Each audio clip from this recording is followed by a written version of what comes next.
Hello, duckies and dice fiends. Welcome back to the Chaotic Wholesome Presents Table Talk Show. I am Kay. I am one of your co-hosts, but I'm not alone here. So, David, who the heck is you? And what the heck is we doing here?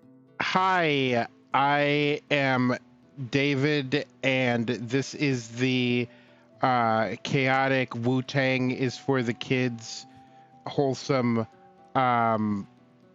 Table Talk Tuesday show, where every week we talk about TTRPG stuff, how to be a better player, how to be a better GM, how to be a better human being, how to be a better member of the Wu-Tang Clan, all with a focus on intersectionality and inclusivity so that everybody can have a good time. And as always, you can find us here and other places doing stuff. This week, actually, a little bit quiet. I'm playing some stuff that y'all don't get to know about yet. Real sorry. But normally I'm in the circus game on Wednesdays. Circus game is not happening this week. So you can find me here on Thursday playing Miniko's Night Market. Y'all, I've been waiting forever for this game to come out. I have been following this game since just about Ooblets, just about my involvement in Ooblets, and it's finally out. And we're going to play it on Thursday. David, do you know what you're playing on Friday? Before you asked me that question, yes, I knew, and now I've had a complete brain fart about it. Brain will spin and process, and then I will come up with something.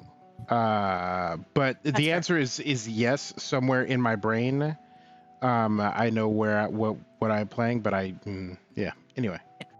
I too have heard, Ribbonanza, that Miniko's Night Market has some challenges on the Switch. I'm playing it on Game Pass because I still have some Game Pass. So I'm going to check it out there. I was going to buy it on Switch, and then I read those problems, and I'm like, you know what? I'm going to play it on Game Pass and wait for the Switch to be nice and ironed out. Sunday, next week. Last week had to be canceled. Everything... Is it me, David? Am I the curse? Everything I'm in has been canceling lately. The first episode of Girl by Moonlight, season 2 of Chrono Bloom, did not happen last Sunday, but it will happen this Sunday. So go by Taverna on YouTube, and I will be playing Kinley, the time-traveling Bembo, who is supposed to save the day. We'll see what happens. And then we'll be right back here next week. Hey, crew, welcome. Hey, looks like the thing works. Okay, did you see it? So we are doing a new thing. I have an incredible friend, Mr. Live Producer, who I play in the circus game with, who has custom built us a special code for streamer bot so that our shout outs work on accounts that we follow. It was a little bit borked, so Mallory, yours should have popped up before, but it didn't because we were having some backend issues. I think it's working. We're double checking. But thank you, Mr. Live Producer. I know he also coded, if you look in the redeems below, it's below on a lot of places unless you're watching a mobile, and then I don't know. The Pathfinder Assemble Your Party, he also coded just for us. I know a bunch of his codes are going to be available on his Ko-fi or his pages. He's incredible. If you were looking for stuff for games, he is awesome. And, okay, is that going to work? It should. Oh, I don't think the redeem is on your streamer bot yet because I spent so much time. Okay. Sorry, Ribbonanza. We will find a way to redeem your codes. There's a way to redeem your channel points, and Mr. Live Producer can also do that. Sorry, it is not live yet. We will get it. It's fun running 2 versions of the same software on 2 different machines. We are also live, both on Twitch and on YouTube. Twitch now allows multi-streaming, and we managed to pull it off, I think. So if you are watching us either place, amazing. Twitch has a few more features, but we really appreciate any traffic follows that you can give our YouTube channel because we are getting ever closer to monetizing, and that's just exciting. I swear we're done with promos now. Thank you for hanging out with us. Yes. Ribbonanza is first, and we are excited that you are first, Ribbonanza. So, whew.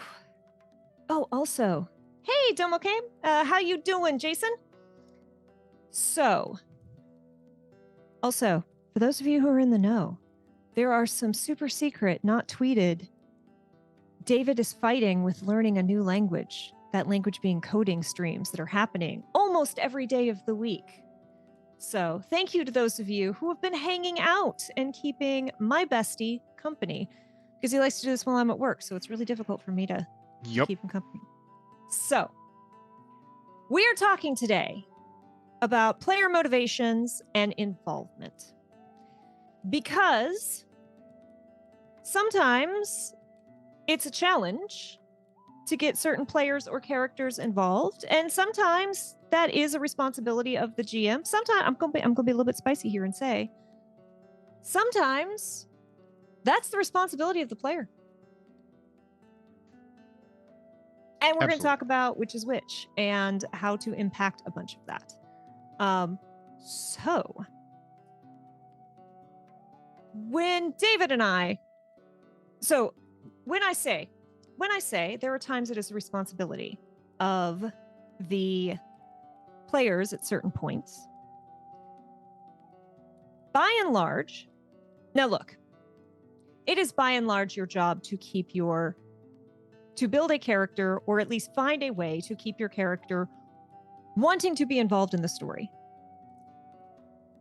With the right table, with the right people, with the right group, it can be incredibly entertaining to have like difficult characters or characters who are dragging their feet. But it's actually pretty challenging to do that right in a way that remains entertaining after a couple weeks, a couple months, certainly a couple years. And especially at the beginning of a campaign or for a one-shot, especially if it is a streamed one-shot or a one-shot for charity. Build a character that's going to go along with the adventure. When David and I build one-shots, when we build charity games, we will tell you, and then we will operate under the assumption that your character is going to go along with the party for whatever reason. I don't care if they grumble about doing it. When I played the Neurovarden charity game recently, my character was like, I want money. I'm here to get paid. And, oh, thank you for the resubscribe, JD Lady, 16 months. And when the NPC said, well, we don't know yet how much we'll pay, like, ooh, money. Well, we'll be happy to pay you, but we first need to know, like, you need to go talk to these people. It's like, all right, I'll go along and make sure that they pay us well, right? You have to go along with whatever's going on, because it would have been a very different game had the NPC said, well, I don't know how much you'll be paid. I'm just telling you where there's a job to collect. I said, well, if I don't know how much is being paid, I'm not going. Right. Don't be that person. Or if you're going to be that person who comes equipped with another player and another character who you've already talked this through with, who will be like, we're best friends, or I'm your keeper, or I'm your big sibling, and I'm going to pick you up and carry you. You're going because I'm going. That is also fine and fun. But come on, folks. That early on, it is your job to go along with the story. And anybody who has like sat in on a zero session with us, and anybody who's played a game with me, one of the first things we say is, hey, your character wants to be here. You figure that out. If your character doesn't want to be here, then either think of a different reason or bring a different character. And I double dog dare any person to come to my, and to have the rogue that's sitting in the corner going, I don't wanna, because guess what? The adventure gonna move along without them. Yeah. I'd be like, cool, these 4 people get together, we off doing, and every so often I'm gonna be like, and your dude is still sitting in a corner drinking. And like the rest of us will be off like having an adventure, talking to NPCs, like stabbing gelatinous cubes, getting stabbed by gelatinous cubes, making out with gelatinous cubes like it's a Mass Effect game, and you will still be sitting in the corner. Mm-hmm. And at some point, I'm going to be like, so you go roll another character, or like what's your plan? You're welcome to sit and watch us have a good time. Look, we don't kink shame. If you're a voyeur and you just want to watch, that's okay. That's why we have a Twitch channel. At a certain point, if it gets weird enough, it might be like, cool. So, we've now used a magical spell to teleport to the other side of the planet, and there's no way you're going to catch back up. So maybe you should leave the call. Right. And like, I'm not going to be like, and then your character gets knifed in an alley, roll a new character, which, you know, as tempting as that might be, I'm not going to do. But also, like, you, the player, have to want to be here, and your character has to want to be here just as much as you, as the player, want to be here. Yes. I roll active perception to continue watching. Yes, without a clairvoyance spell. Yes, Ribbon says maybe adventurers should unionize, form a guild for consistent rates. I feel like, why is my combined chat not working? That's weird. I'll figure that out later. I probably broke something. We have upgraded a number of things all at once, and sometimes when you upgrade like 4 things, 2 of them work. And you're not sure about the 3rd. And did the 4th ever actually work? That's kind of where we are. So, you know, that's how that is. So yeah, early on, beginning of the game, and again, unless you have worked it out, because look, there is something fun about the character who doesn't want to go along. There is a fun thing of like, if you all got to watch the job one shot that I ran, where David's character very specifically did not want to do this thing and was being forced to do this thing by the Thieves Guild. That was worked out, and there was consent given across the board for the beefy tiefling muscle woman to just pick David up and carry his character along, and everyone was down for it. It is very different if it's like, if you were like the sneaksy rogue who's like, I don't want to go along, and I'm not going to, and you can't make me, and you can't, unless you can promise me an obscene amount of gold that none of you have access to, I'm not doing it. That very quickly stops being fun. Yeah. So if you're playing that character, work with your GM. Like, again, you can do it, but you have to work out that there is a motivation. And again, at one point in a certain Starfinder game, gee, I wonder which one that could be, like, I very deliberately and very clearly had my character say, like, I think this group is going to be done with me and I'm going to have to break off from them real quick. Can you help me get out of town? And then and I had talked to my GM about, this is not, before I said that, I told my GM, this is not going to happen, but this is where the character is mentally. You and I both know it's not going to happen. I'm telling you right now. We finished that game. And then I told everyone at the party, I'm like, I am not going to make you beg my jerk character to stay. GM and I have guardrails. Don't make people work extra hard to keep your not terribly fun character in the party. And a good piece of life advice, because we give that to you too, is if it feels like you're pulling teeth to be with someone or to talk to someone, then don't. Go do literally anything else. Yes. Go elsewhere. Yes. Because if people aren't given as good as they're getting, if people aren't, and to be clear, there are some people where you just won't hear from them until you reach out first. Like, because I am that guy, I was conditioned from an early age that no one wants to hear from me. But like, if you are with them, or if you're talking to them and they're engaged and they're focused and, like, you know, they're connecting, they're great. But if even after reaching out, you feel like you're like pulling teeth and everything's super dry, like, just don't. I was going to say walking away is a free action, but it's technically a movement action. But Right. It's a movement action that does not require anything else. Just walk away. Yeah, There's no skill check there. Yeah, there are people who will take so much more than they give. And look, relationships across the board, platonic, romantic, familial, whatever they are, there are times when you will give more than you receive. But ideally, that also means there are times when you will receive more than you give. There are people who will just take and take and take and take and take and take and take. And you don't have to stick around. And again, people change. Rarely quickly, rarely for the better, but people do change. And if you realize this person that used to give and take in equal amounts is now giving 10% and taking 90%, and our friendship is not what it was, walk away. Rex, welcome. Disengage is a free action in life, if not in a game.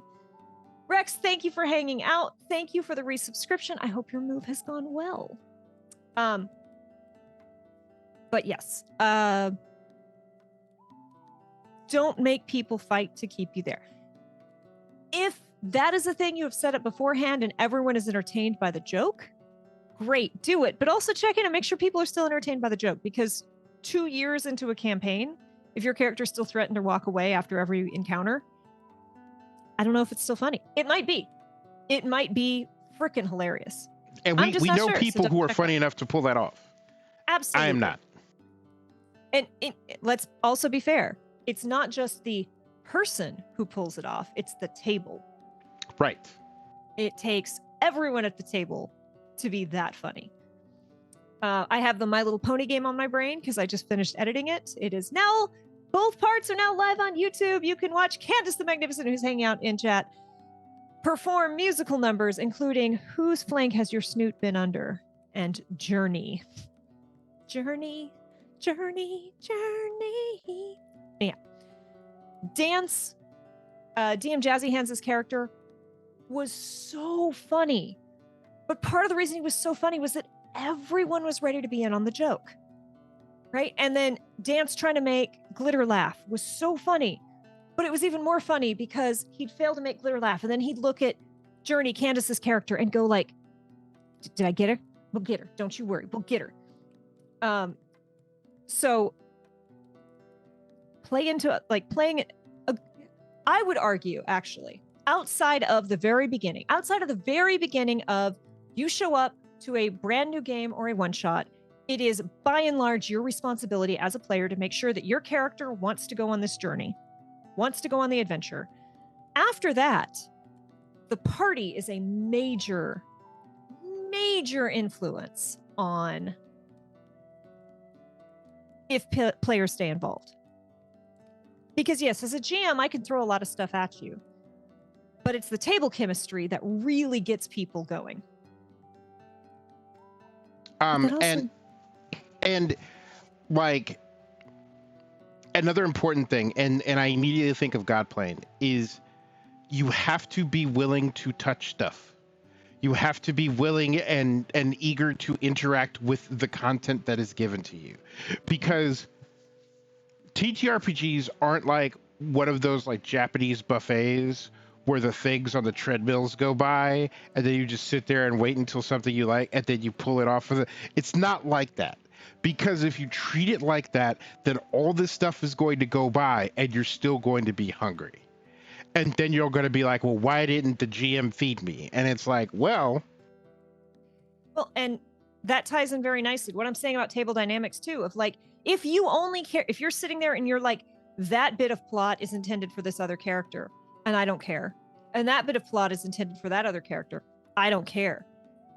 As a player, be as invested in the other characters at the table and their stories as you are in your own. And I'm not saying you have to love every single character that you play with. There are some tables that I've been at where I'm like, these two characters freaking rock. This one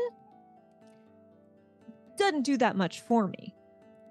But I'm still going to be interested in the party, and I'm still going to encourage everyone, including the less interesting one, because again, just because that story doesn't appeal to you doesn't mean it's not a good story, doesn't mean it's not meaningful, doesn't mean it doesn't need to be told. It's just not a thing that resonates with you. And guess what? Not everything has to be for you. And let me just be very clear.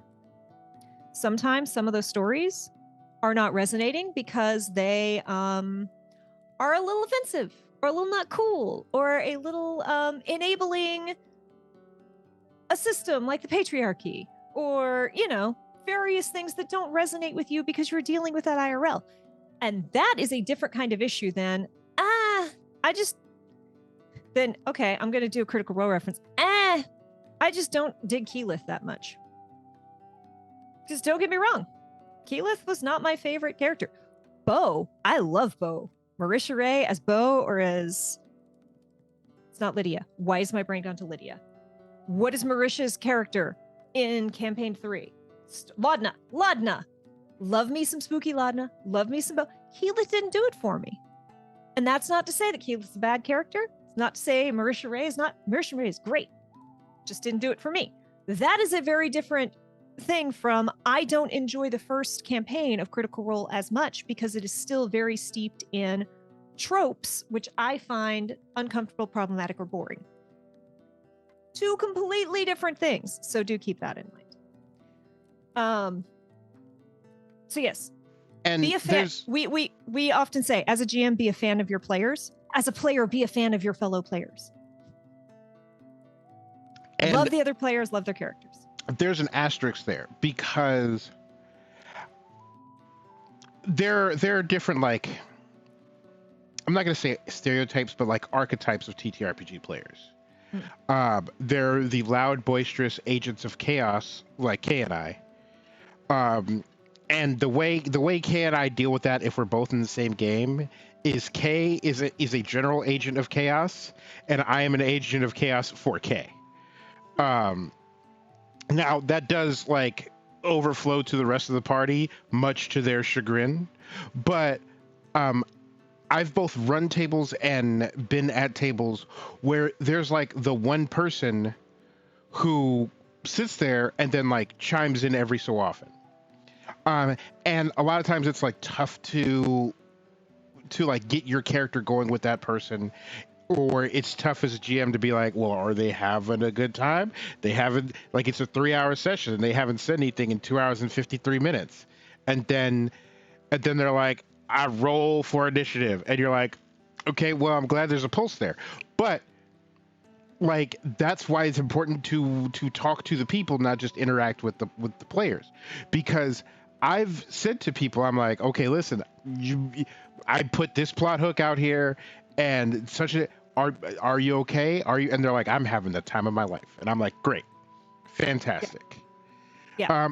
And they could just as easily be like, and I've said to other players, I'm like, look, I'm really like beaten up on this character, and I'm not really talking to your character much, but that's because I don't have like, and they're like, it's fine.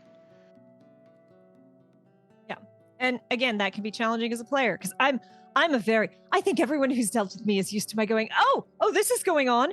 This character drags into the spotlight. What do you think? Especially if I've got a very boisterous character, because I know I'll fill all the space you give me, y'all. And I try not to be a main character syndrome person, but I know I'm prone to it.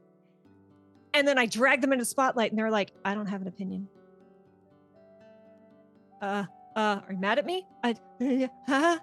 So yes, talk to people. And there have literally been times where I've been like, hey, I feel like this thing. And people have been like, that's great. I've had where I've been like, this thing. Someone, they wouldn't have done that back then. That wouldn't work for our backstory. But I love the idea. Can we change it? So,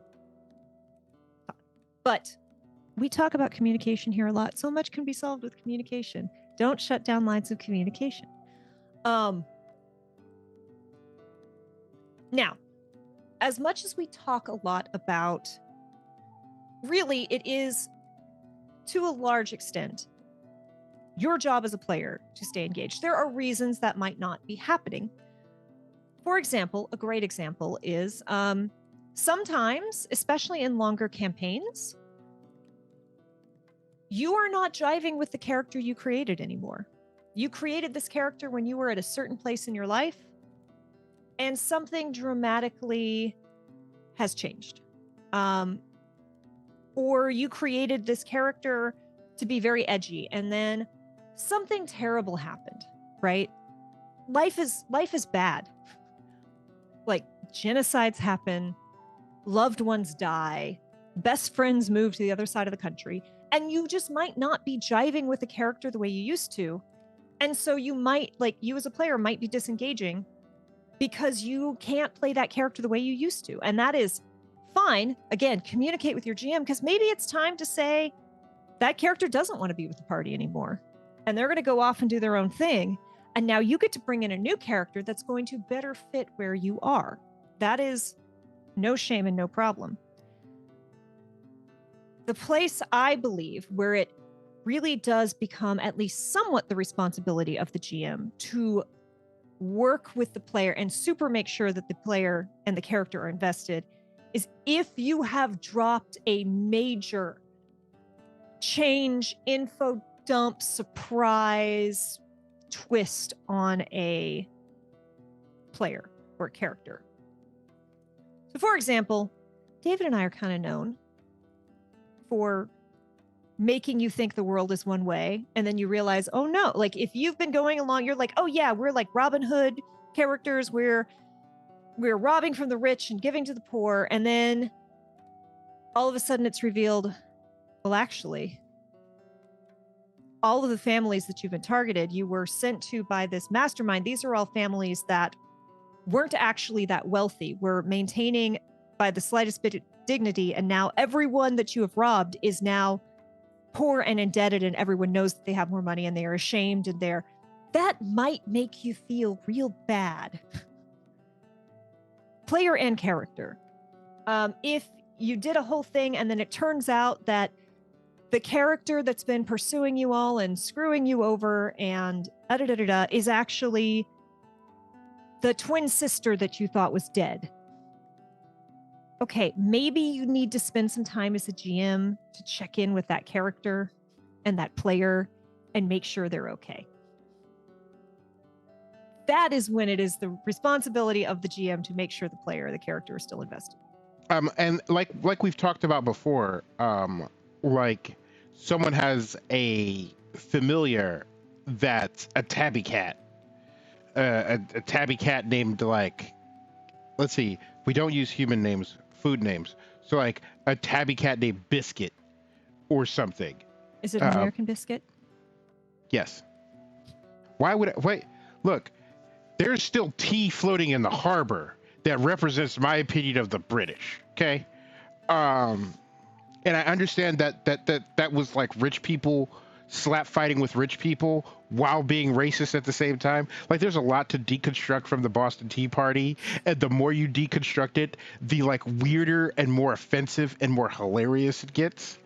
And I have asked multiple British people if they use biscuits on their browsers, if they have tracking biscuits, and none of them will answer me. It's because none of them want to cop to it.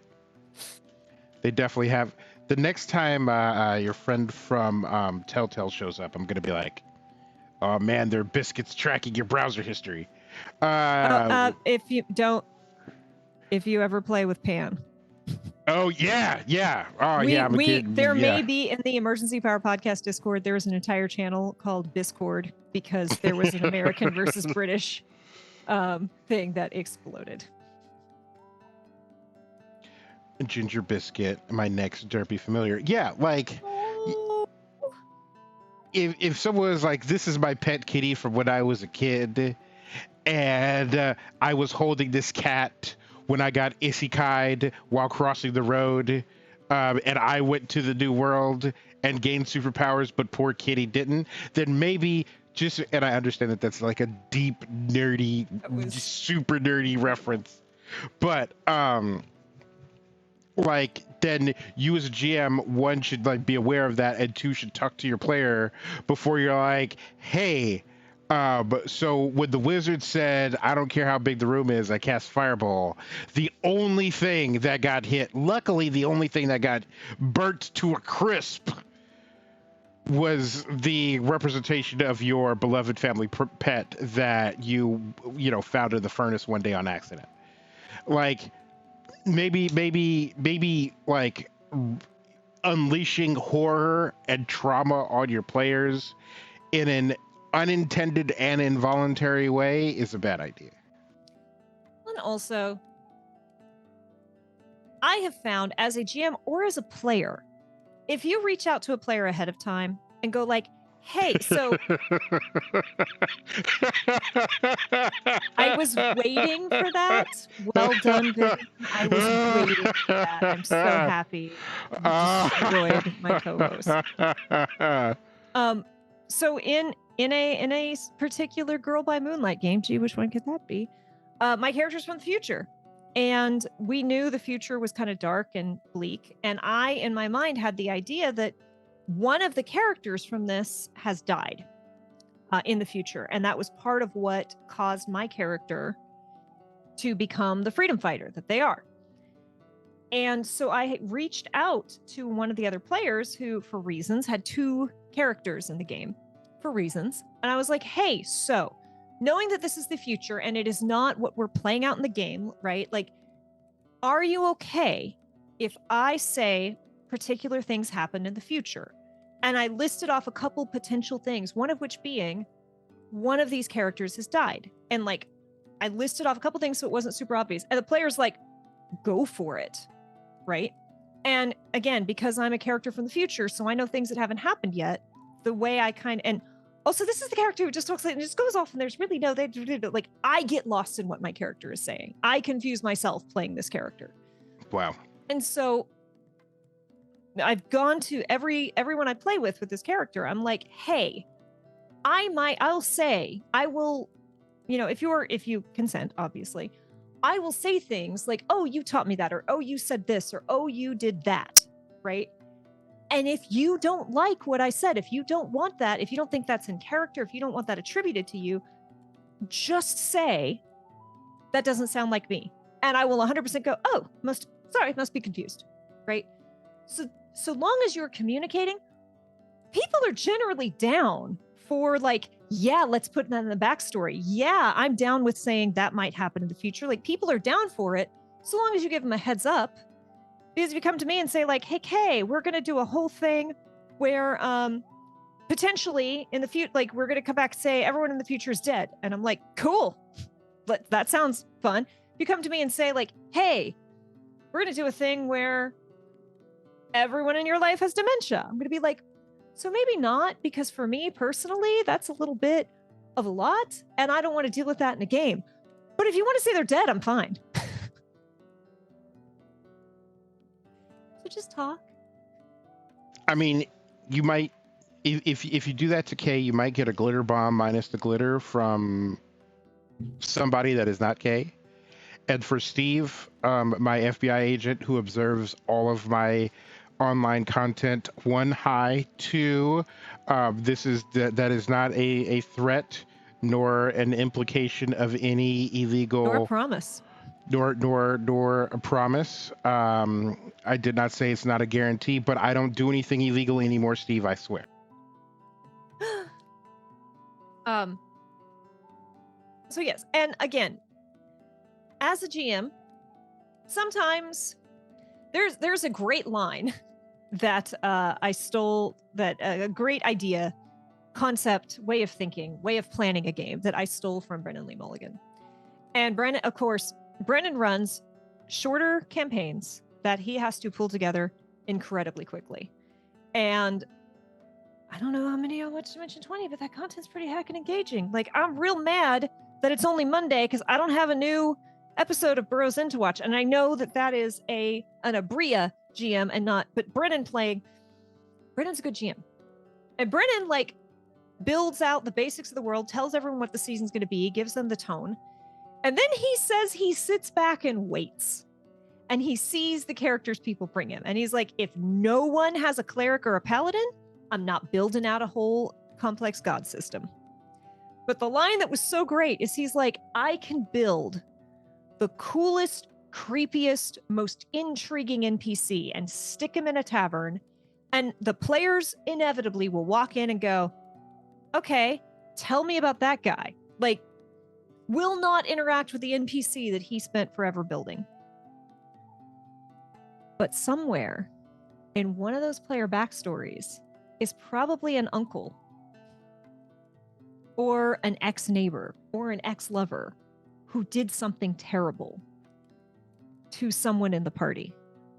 And if that person is in the tavern, you absolutely know everyone's going to interact with that.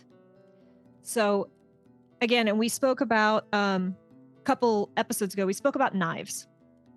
And I love the concept. I love this of bring in characters who have knives. And by knives, we're not talking about... We're talking orphans. I have knives, right? And I'm going to stab you with them. They are knives in your back. They are pain points. They are knives. They are things that prick your character. And at any given time, the GM can twist them and know it's going to get a reaction. So build in, be kind to your GM. Your GM is creating, even if they're not creating, they have learned an entire world. They are running it for you. They are prepping. They are doing voices. And again, some GMs are better than others, and some GMs do more work than others. And even those who don't do a lot of work probably have a lot of talent to make these worlds feel alive and interesting. They are weaving a story by the seat of their pants for you. So if they bring up your uncle or your missing sibling or whatever, don't just go, eh. And two things. One, remember that anything that you recognize as talent is just practiced performance. Like, there are very, very, very, very exceedingly few people that can do blank, whatever blank is, without any prior preparation or practice. When you see Brennan Lee Mulligan being Brennan Lee Mulligan, that man has been an actor and an improv artist for, I think, decades now. That man was not only an actor and improv artist, he was an actor and improv artist at a LARP day camp for children. So he had to project his voice of, all right, hear ye, all nights. If there is an emergency, exit out the sign over ye old there. I did not know that. Uh-huh. And my second point is, the other thing that Brennan Lee Mulligan said that I think about all the time is laws or threats made by the dominant socioeconomic ethnic group in a given nation. It's just a promise of violence that's enacted by police, and police are just an occupying army. You know what I mean? Yeah. That always resonates with me. If spoiler alert, if you watch much Dimension 20, capitalism is always the bad guy. It's either capitalism or the church, which is probably why I really like Dimension 20. I mean, they say fiction mirrors real life. And if you pay attention, the villain is probably capitalism or the church. Yeah. But, you know, a lot of TTRPGs don't get that right.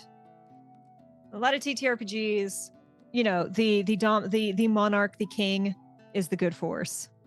Again, it's part of why campaign 1 on Critical Role, it's like, it's like, oh yeah, the government is good. Cops are good.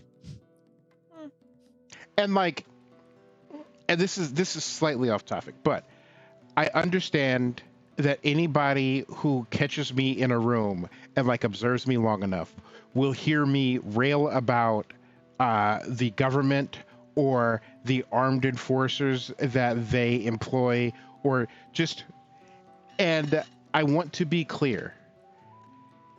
Any system that gets large enough is going to have bad actors. And bad actors have the tools and are willing to use the tools mercilessly, relentlessly to achieve their goals. But that does not mean, and remember that every system is just people. Like, it's all people working together. But you have to always keep in mind that no matter what system, there are always people who are A, trying to do good, and B, for better or worse, believe that they are doing good.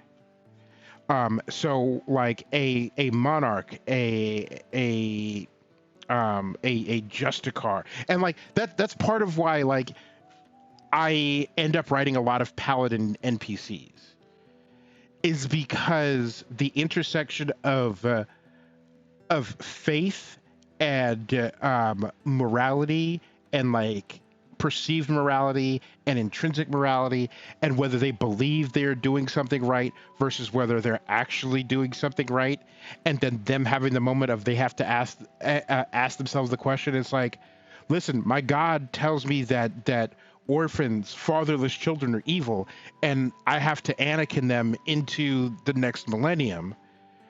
And then you're in, you know, the Jedi Academy, and then there are all these toddlers around. Like there's this moment of like, is my God doing a good? Am I doing a good in service of my God? Those children know what they did. And so like while it's important to, like, you know, infuse certain concepts and for certain themes into your storytelling, whether it be your character or as a GM into your world, remember that nuance in all of these things is, one, more realistic, and two, way more interesting.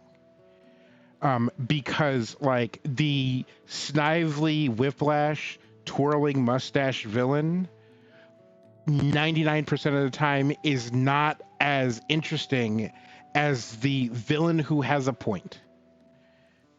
And again, the Captain America style bad guys, I mean, it's fine for a power fantasy, but like if you really want to get your players invested, not only do they think they're doing a good thing, maybe your party got half the message and your party is one foot in the cult of doing good things, but you know, we're not just saving the cat, we're also kicking the dog.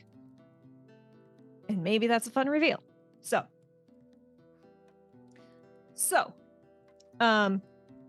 yes, have the knives. Give your GM things that they can use, because if you come in with like, this is a perfect character and they're like, okay, look, I'm not saying, David knows I'm a big fan. I am a big fan of having RPG characters, TTRPG characters who have family alive and who had at least a decently happy upbringing. Because not everyone has to be Look, don't get me wrong. I love me an edgelord. I have some of the edgiest characters you will see. Soul is an edge monarch to the core. But then there's Brandon. Brandon's parents love him. And that's great, because every so often we need those characters.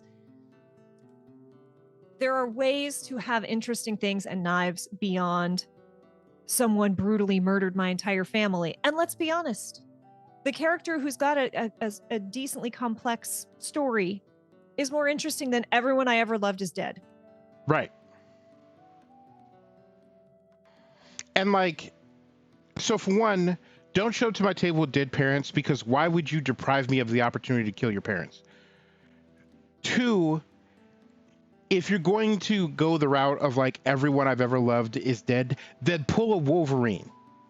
Have them adopt a pseudo offspring.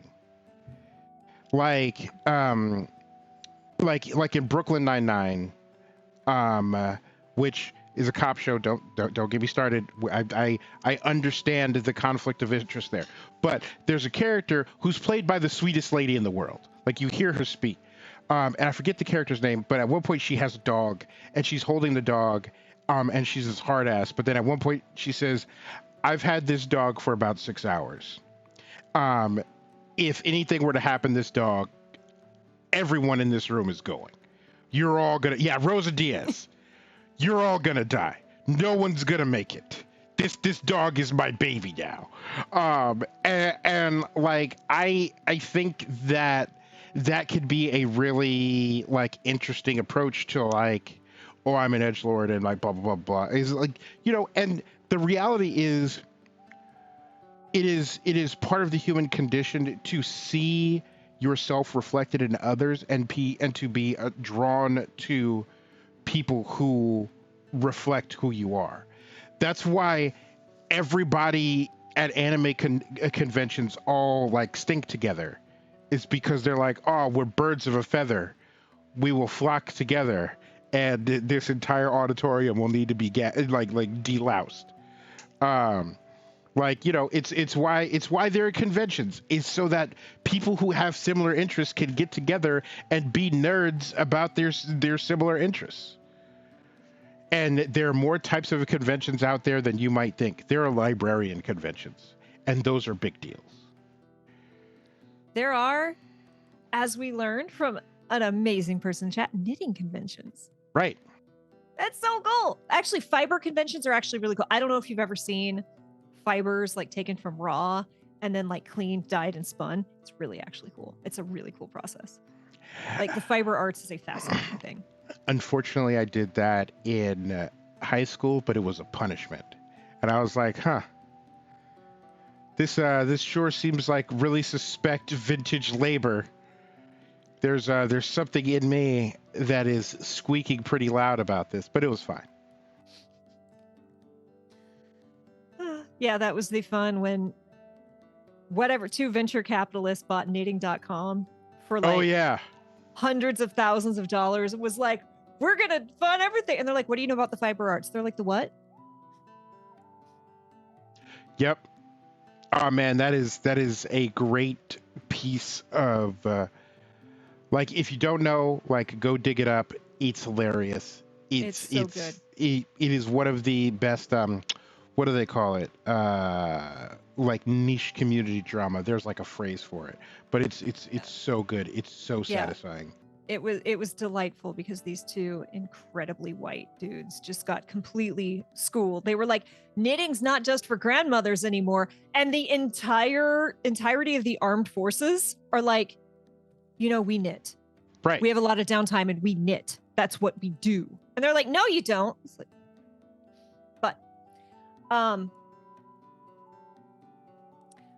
so build a character again. And I'm sure it seems like I'm putting a lot of like, it's the GM's job to keep the game entertaining. It is. Don't get me wrong. GMs can do a very boring game. I have also played in games where I'm like, I am not a fan of this GM. It's not a great game, but I'm having so much fun role playing with these people. I'm having so much fun with other people at the table, because GMs, yes, can do incredible things. But if you as a player have a character who wants to be there, the rest of your party has characters who want to be there, you all have a same like pace, you have an understanding, you have a sense of humor, you have whatever you have that you're sharing. If you are fans of the other people and you get a good thing going and you have ways to build off each other's ideas, because here's the thing.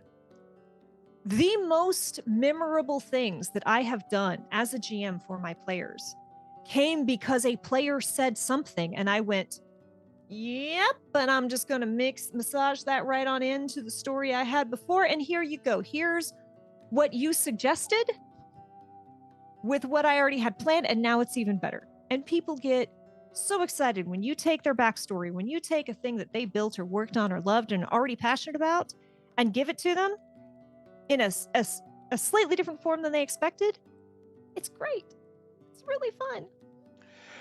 I was going to make the analogy that it's the GM's job to open the door and for you to walk through it. But it's more apropos to say it is the GM's job to build the house and it's your job to figure out how to get in. Well, and to decorate it. Yeah.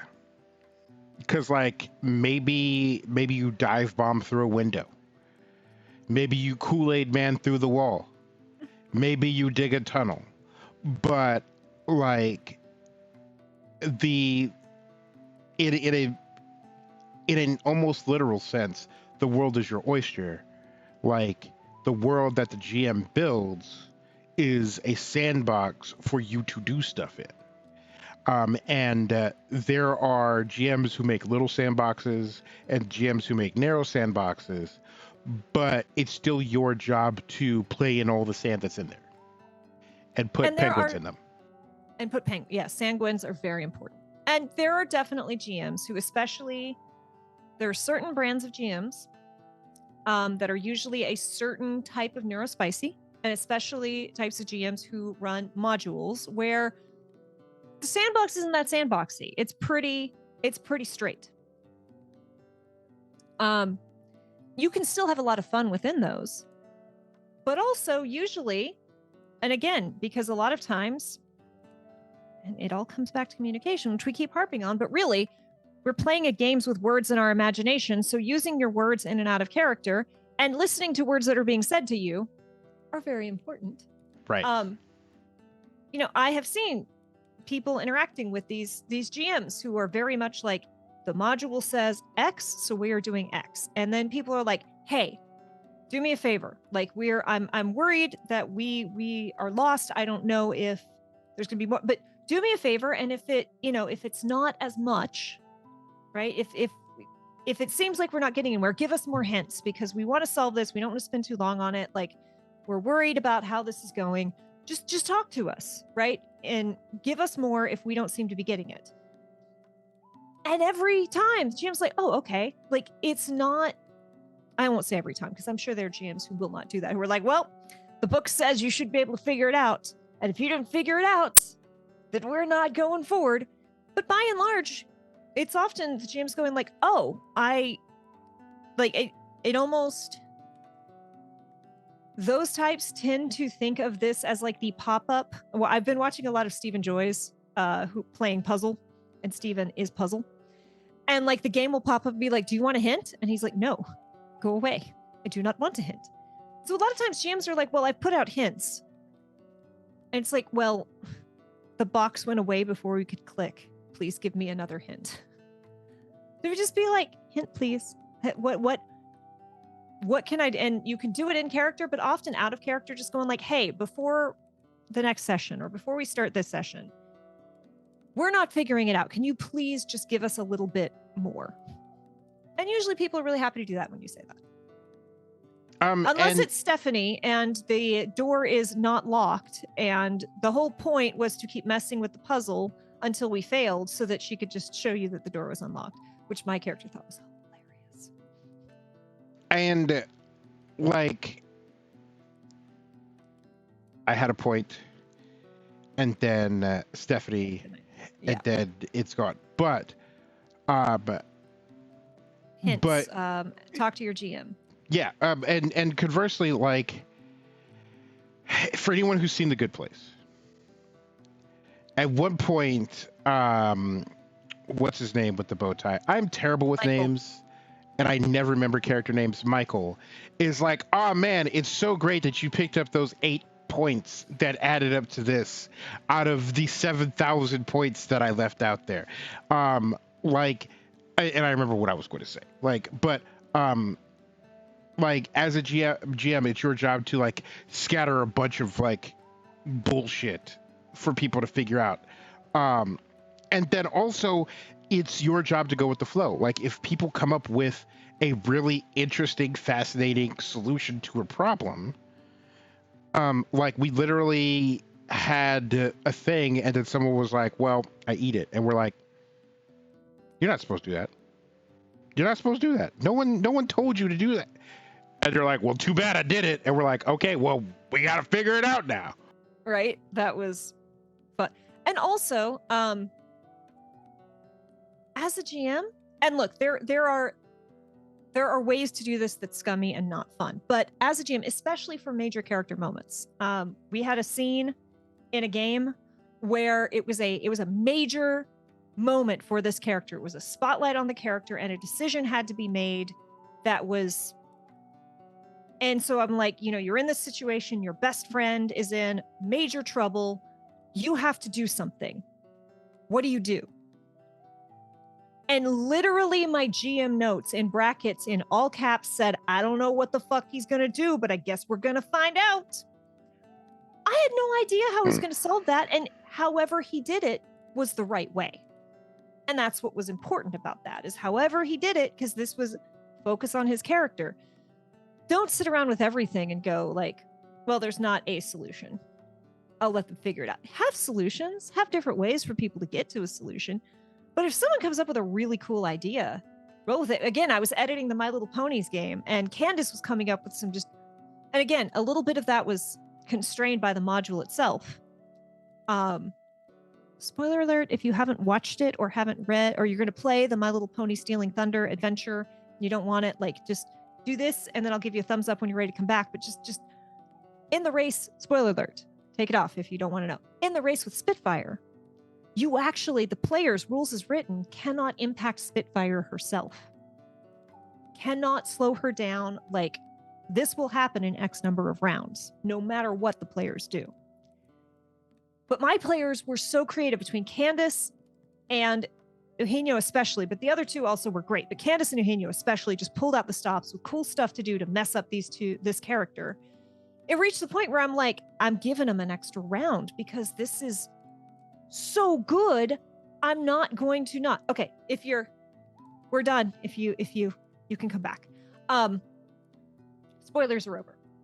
But like, I was watching some of the things Candace was doing, and like, I'd be like, well, no, I think that would have to be a this, not the thing you're suggesting. And then I was like, God, Kay, that's lame.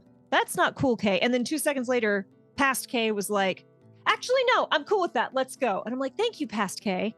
Reward your players. Make your players feel cool, especially if they're doing clever. I'm into it. David has a thought. Is it going to become an outside thought?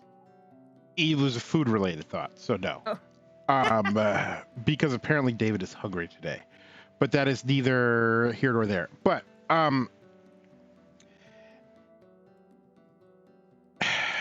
it's gone. That's the look. If you tuned into the programming stream earlier, there was a whole lot of like, nothing's here, nothing is working, and that is the kind of day it is. It has been an entire week, and it's only Tuesday. Yeah. I went to bed at 6 p.m. yesterday, like 6:01. I was like, I'm done here. And yes, Mallory, I loved every second of that game too, and I'm so lucky that I got to play with such great people. Oh, I remember. So a little peek behind the screen is David will come up with problems, with puzzles, with obstacles, and have no idea what the solution is. I have even come up with riddles, and I'm not going to say which ones because I try to use riddles very rarely, but I've come up with riddles where I'm like, I don't know what the answer to that is. And then I just sit back and wait for the very smart people to figure it out for me. And then somebody will be like, it's this. And I'm like, no, it isn't. And that's the real criminal thing is I don't know what the answer is. And I'll look at somebody dead in the eye and be like, no, that's the wrong answer. And then somebody else will be like, what about this? And I'm like, that's the right answer. Ha ha, you got it wrong. But I'm also a bad person. Maybe don't do that to your players. But David's also a liar as a GM. David and I will be like, before a game, David will be like, oh, there's going to be no combat today. And everyone will look at me and I'm like,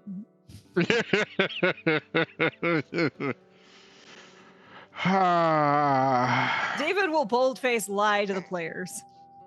I mean, listen, you got to keep them on their toes. But as a player, like, don't, again, this is a game of interaction and collaboration. So don't be afraid to throw your head against a thing because you never know what the answer might be. And Kay and I have talked about this both on and off stream before about like the language of video games. About someone who's never played a video game before, got stuck in a room in Ocarina of Time. And everybody's going, look, you just grab the stick, you take the fire from here, and then you light the brazier, and then the door opens. And the person playing it looks over, is like, what the hell are you talking about? No door has ever been unlocked by lighting a fire. You have a key, and you put it in, and like there's no door handle, there's no key. And we're like, you're not wrong. I handed my Switch to a Gen Zer who had never played retro video games. and I gave him Minit, M-I-N-I-T. If you have not played it, it's an incredible game. It is a masterpiece of level design. You die every 60 seconds, and you have to advance the story as you go. It is 2-bit. It is black and white. It is brilliant. I handed this Gen Zer my Switch with this 2-bit pixel art game, and he's like, I can't leave this screen. And I'm like, what do you mean you can't leave the screen? He's like, it won't let me move. And he's like using the thumbstick to move around. And I'm like, just go up. And he's like, I can't go up. The screen isn't moving. He did not understand the concept that if there's a break in the wall, you can walk. That's an exit. You can walk through it. He expected the screen to move with him. And because the screen wasn't moving, he took that as, I am boxed in. There's an entire language of different, and again, this is part of why we talk a lot about, I struggle a little bit with rules light, because I'm like, I want to know where the barriers are, because I'm going to go bang my head against them. And I find that really fun. And if there are no barriers, then it's really hard for me to know what I can and can't do. I'm not trying to break things. I just need to know where things are so I can know what's breakable and what's not. And it's important to remember that Matt Mercer, the legend of Matt Mercer, ripped up an entire encounter on screen and threw it in the garbage. Multiple pages, too. Because his players outwitted him. He's done that. He did that, too. He had an entire character sheet, and then a firebug lit the pit that this character was in on fire. And he's like, well, rip. Bye, NPC. And Control-A delete doesn't have the same impact as ripping up multiple sheets of paper. However, Kay and I have done it together. Kay and I have done it on our own. Like, we've all, and like, don't be afraid to throw a wrench into the GM's plans. And that doesn't mean like don't purposely sabotage the game, because purposely sabotaging the game is the equivalent of being the rogue that sits in the corner and is like, I'm not going. Yeah. It is purposeful. It is fine and fun to purposefully derail a thing and be like, we're going to have some fun right now. But like, maybe not when it's someone else's backstory spotlight thing. Maybe not when it's the big, huge emotional moment. But of course, I don't know if y'all have watched the recent Mighty Nine live play. Y'all, I miss the Mighty Nine. I love them so much. But like, they open a door and there's a magic mouth that starts talking at them in the voice of a jerk face that they all hate. And this thing is monologuing and giving them important info that they need to continue the quest, but it's the monologue of someone they hate. And Bo's like, I closed the door. The entire audience cheers and laughs, and there's kind of a pause, and another character's like, we might need that info.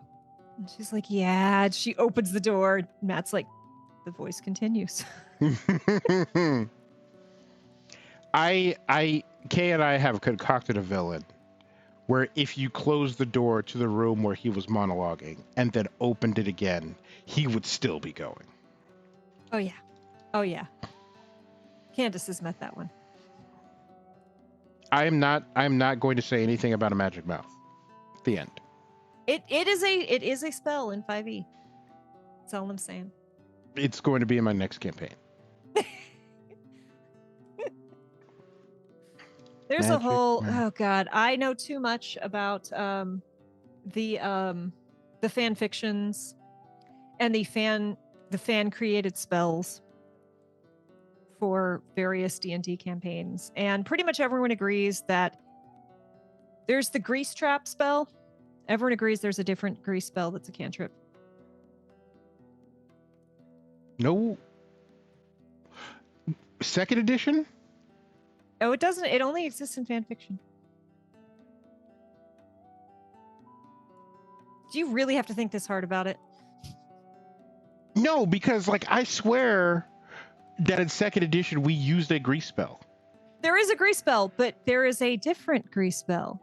Oh, oh, In oh, fan fiction, that is a oh, cantrip. oh. Nah, I'm gonna make that a level 3 spell. That'll encourage your studies. And listen, there are gonna be a whole lot of like 15-year-old male wizards that are like level 9 wizards because they had to get that level 3 slot, okay? And Candace, to answer that question as soon as possible. So, as we are reaching the end of our time together this particular evening, do y'all have any great stories of how a GM really pulled you into a game?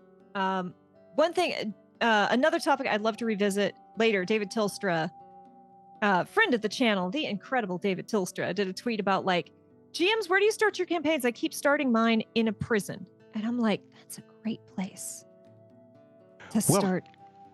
Well, Kay, you've started in a jail in a campaign that I have run. I have. And I thought it was funny that Tilstra was like, we start in a prison. And I was just like, I've probably the number 2 most started spot in all of my games is a jail. But also there's going to be a spate of shipwrecks. That's going to happen.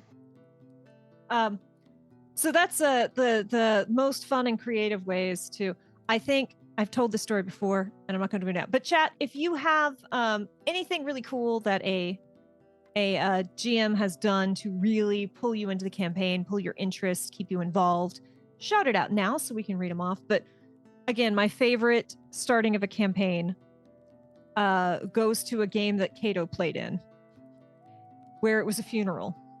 And everyone, the party met at a funeral. And it was the funeral of a bard. And a whole group of half-whatevers were sitting around the table after the funeral. And they're like, so who are you to the deceased? Oh, he was my dad. What? He's my dad? No, he's my dad. The entire party were half-siblings from the horny bard. Papa was a Rolling Stone. Woof. Mallory says, I think a lot of the times I start players in their own spaces and have them all convene into one place. It gives everyone a second to be introduced and we all start together. That is fun. It gives a little bit of character flashback. David knows I like to start people in the thick of things.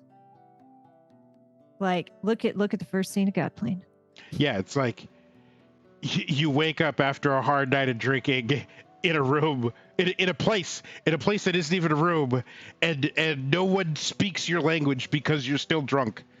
And then someone else has a hangover and shuts you up. Saul doesn't need a hangover to be a bench. It's true.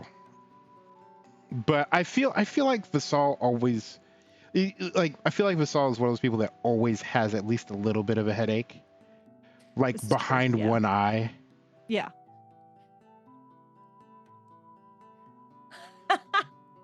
They'd have 2 people start in a void surrounded by burning debris together one other time. Yeah, but what were they drinking? Because I want some. Because it sounds like a David night out. Like sunrise hits and it's like, I don't know how I got into this void. I don't know why things are on fire, but the lift bill is going to be incredible.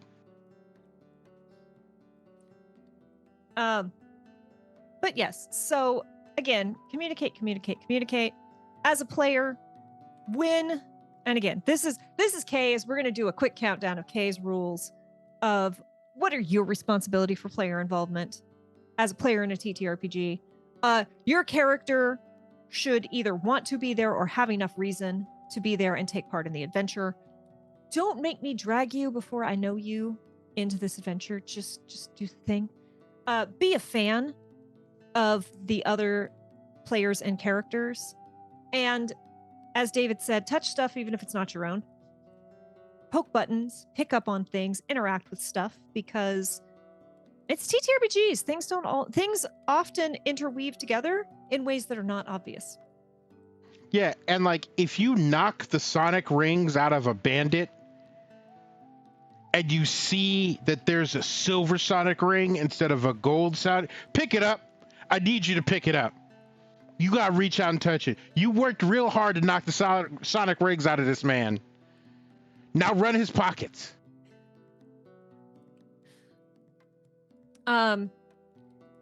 If you are no longer engaged, if you as a player find yourself disengaging with the game, figure out why. It might be a playstyle thing. It might be the circumstances in your life have changed, so you're not necessarily resonating with that character anymore, and there's ways to change and fix that.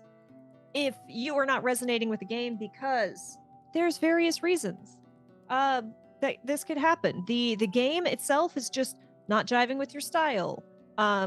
You are not getting the hints you need. You are not getting the roleplay you need. Whatever is going on, figure it out. If it works, talk to your GM. And if your GM can't or won't fix it, remember, disengaging is a free action. Yeah. Walk the heck away. Because if you're not having fun, there's other places you can go to have fun.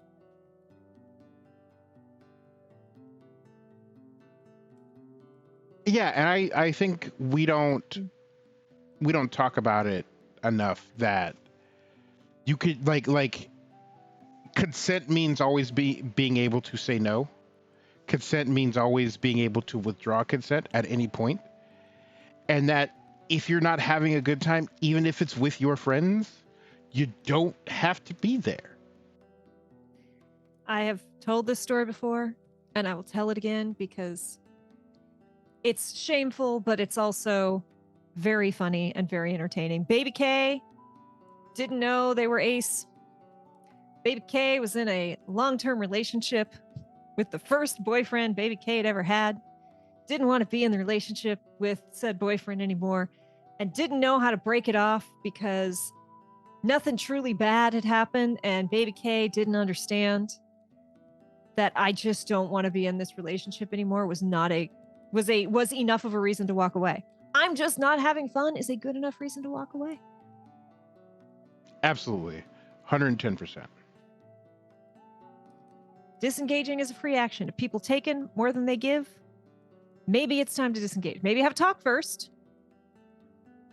And if they're like, well, this is all I have to give, and I will continue to take, and I will take more in the future, maybe then disengagement is the free action. It's not a free action in combat, but it is in TTRPGs. If, again, one of the biggest responsibilities of a GM is if you have dropped a major bomb, if you have done something incredibly disruptive or traumatic to the party, check in with your players, make sure they're still engaged, make sure, especially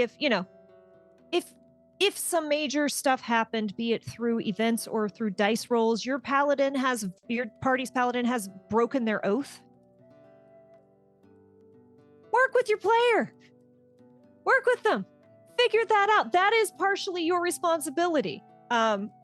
There's a topic we almost spoke about today because I saw a tweet I found really, really my heart, but it could seem subtweety about something else, and so I didn't want to do that topic just yet.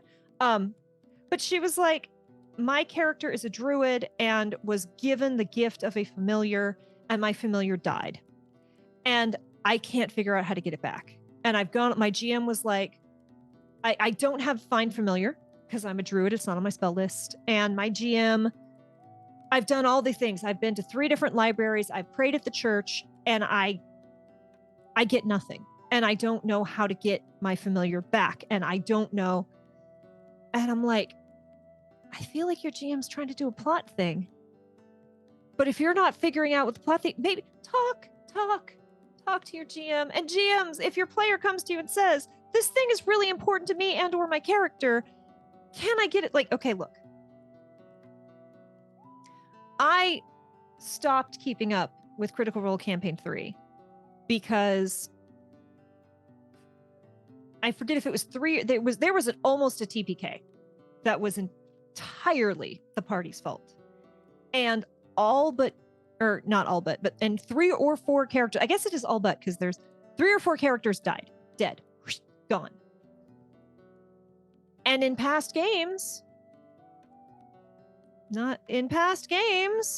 when a character is gone. And now, of course, that was the decision of the player. And there were rituals done in some that brought people back, and it was very awesome and meaningful and great. And that was great. But they managed to get every single one of them back. And I was like, this no longer feels real or engaging or dangerous to me. Right? I also, again, I love the actors of Critical Role. I love the stories. Campaign 3 just didn't click with me. And that's fine. I'm not saying it's bad. I'm just saying it didn't click with me. Right? So I was like, oh, like my brain was already going, oh, well, if we are getting 3 to 4 brand new characters, maybe this campaign will excite me now. And then it was all the same characters. And I'm like, well, maybe this is where I check out. Still super happy for Critical Role to be doing great. Not watching it right now. Fresh cut grass is still fight on sight. Like if I catch him slipping out in these streets, we're gonna tangle ass, okay? You'll have to deal with his flesh tongue. Man, why? What? See what I mean? He's getting these hands. Absolutely not. There are some excellent reasons to pretend your internet went out midstream. But and like there are different views on plot armor. Kay and I both subscribe to you are in danger. Like you're going on an adventure and you might not make it. There might not be a happy ending to this story. And depending on what game you're playing in with us, there definitely isn't going to be a happy ending. And depending on what game you play with us, if you fail, there will be a happy ending. So like when we played Ponies, Tank was not in the room with the Nightmare Shade and the Shadow Bolts because I was not putting Tank in danger. But like different people have different opinions, and it also like what you want from a game matters. And so if you're like, hey, I'm looking for a dungeon crawl, Kay and I's table may not be what you're looking for. Like if I just want to sit down and roll dice and crunch numbers and do a bunch of math, then go to MIT, go to Stanford. They have great math departments. Don't bring that here. Don't bring that nonsense here. Wu-Tang is for the children. Mathematics is not. Ashley Johnson showed up to the live play with a calculator so that she could because she plays a barbarian. So she's like, I'm rolling a ton of dice and it's a lot of pressure and I'm just going to punch all these numbers into a calculator. And I'm like, yes, yeah, do that. Zero shame, zero judgment. I wish I was that smart. And you know, sometimes you want to play and you want to be a hero and you want the power fantasy. I mean, like, I play video games where like you are the chosen one. And I read books where you are the chosen one. That's fine. There's no wrong way to approach that. We just have a different and better approach. Of course, I'm going to think it's a better approach. But we have a different approach to it. And like, yeah, you got to have some skin in the game. Like when the dice roll, the teeth got to be chattering. Yep. And when you get those death saving throws, I'm hoping for a 1. And even when we played the My Little Pony game, the coziest game, the anxiety of Eugenio's rolls of, am I going to get to the finish line before Spitfire? Like, Eugenio was back in his chair, almost tipping over. No. So even in the cozy, silly games, you got to be invested. And so again, when I say talk to your players, if losing a pet, like, okay, I'm going back to Dimension 20 in A Crown of Candy. A character loses a companion animal, and it made them pick an entirely different subclass. And like, it resonated through the whole character. They didn't have to have that pet come back. They just had to figure out how to move forward. But maybe, Crown of Candy is basically a Game of Thrones, so it was brutal. The pet was not coming back, right? Like that was part of the risk you took. But in a more cozy game, again, I'm not saying take all of the risk away, but find work with your players to find ways so that they will feel satisfied and come back, because sometimes. And as a player, remember that some of the best stories are told, some of the best character moments, off of bad rolls, off of failures, off of things going wrong. So, and when in doubt, GMs, if you can't figure out how to get a player involved or to get a player excited or a character more involved, number one, talk to your player, because maybe they're just the like, I'm going to sit back and be very quiet until it's my turn and I'm having a great time, but I don't want the spotlight more than I have to have it. Like, that is totally fine. There are those players. And if that is not, if that's not the case, if they're, look in their backstory, find something fun. And again, players, put stuff in the backstory that the GM can grab. Again, I have been